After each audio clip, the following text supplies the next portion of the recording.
Oh my goodness, it's day 4. How are you holding up, campers? I hope you're having a great Compassion Week. I wish so much I could be in every one of your homes and see how your week is going. And I would love to hear from you and call me or send me an email, send me a picture, and I'd love to hear how your week is going. So we've been talking a lot about compassion. We talked about, we started the week talking about seeing people and paying attention to their feelings and welcoming them no matter what their feelings are. And then we talked about being brave, and sometimes we have to be courageous in order to care for others.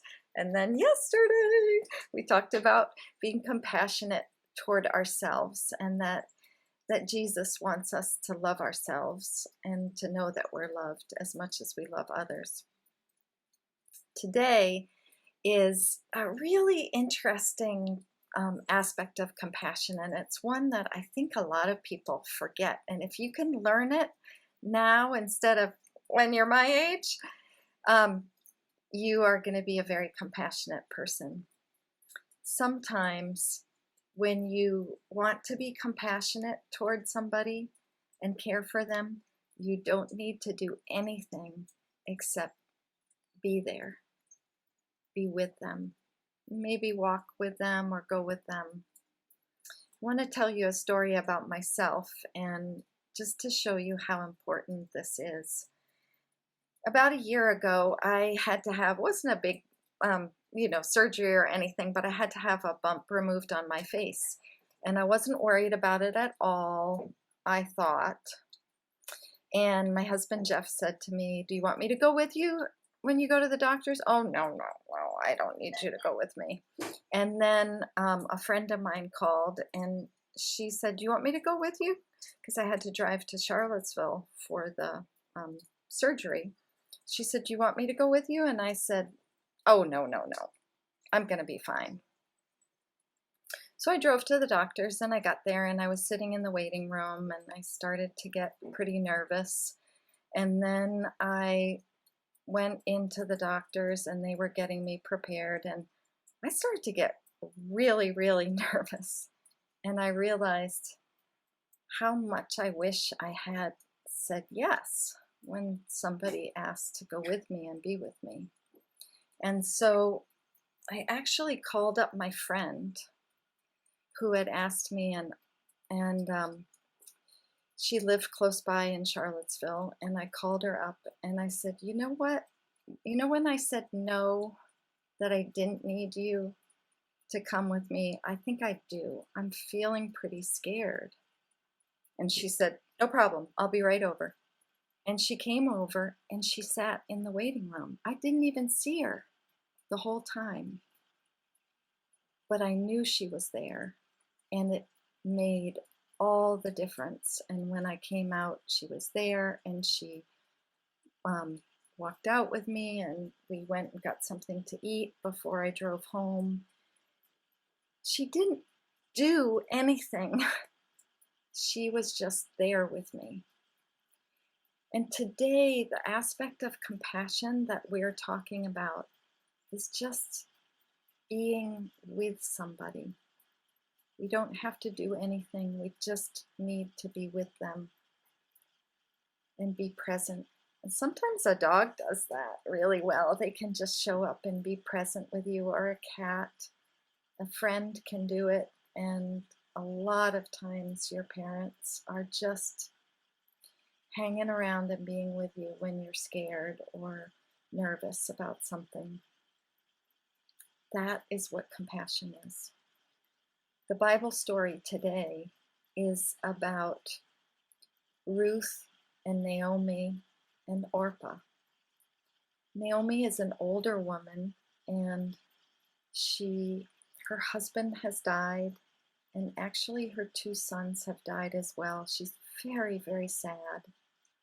And her sons were both married.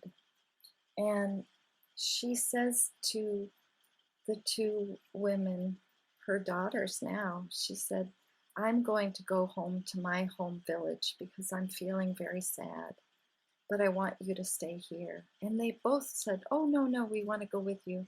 She said, no, really, I want you to stay here. And one of them did, but one of the daughters, Ruth, started to cry, and she said, please, please, please don't ask me to leave you. I love you, and wherever you go, I'm going to go with you. And whoever you live with, they'll be my people too. And whatever you do, I will be there with you. And Ruth, this young woman, traveled with Naomi all the way back to Bethlehem, to her home village, even though it wasn't Ruth's home village. And she stayed there with her. And that helped Naomi a great deal. There's more to this story, and you can read about it in your packet. But I wanted to share with you that so much of this story is about just walking alongside of somebody when they're sad or when they need help. You don't have to say anything. You don't have to have a gift. You don't have to clean their house. You don't have to have everything perfect. If you just knock on the door or make a phone call and say, I'm thinking of you, I want to be there for you, that is compassion. That's maybe the most powerful form of compassion. So today, all our activities are going to be about being present with people and just being with them and maybe walking alongside somebody. I want to highlight something that's a part of the packet that we haven't talked about yet, and it's something that it's called the Daily Examine, and you've probably seen it. It's one of the last pages in the packet, and it's a chance at the end of the day, right before you go to bed. You can do it when you're lying in bed, and you look out over your day and you just ask yourself, what surprised me about today? Or what disappointed me about today? Is there a place that I was able to share kindness? Is there a place that I felt kindness? And what I'd like to invite you to do tonight when you go to bed is just be together, maybe with a mom, or maybe with your dad, or maybe with a brother or sister, and just ask those questions and be present with each other. For your prayer ties today, maybe you could think about some people that might just need you to be with them, or maybe just make a call and say, I'm thinking of you today. Compassion does not need to be a big fancy thing. Compassion can be very simple. Just walking alongside somebody and telling them that you'll be there. Just like my friend came to the doctor's office and she sat in the waiting room, even when I said no, and I thought I didn't need it. She knew I did.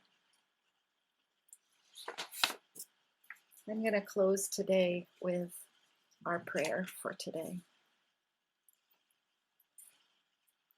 Loving Spirit, you are active and alive, always moving and stirring within us and around us. Please be an encouraging wind at our backs.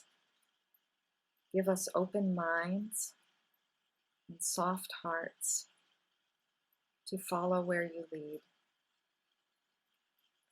Make us flexible and present in each moment, that we might embrace compassion by letting go of what we expected. Amen. I hope today you will keep it simple and just be present to one another. And when a friend says to you, would you like me to come along? Don't be like me and say no. Say yes, I'd like you to come along, and that would be a help. I'll see you tomorrow.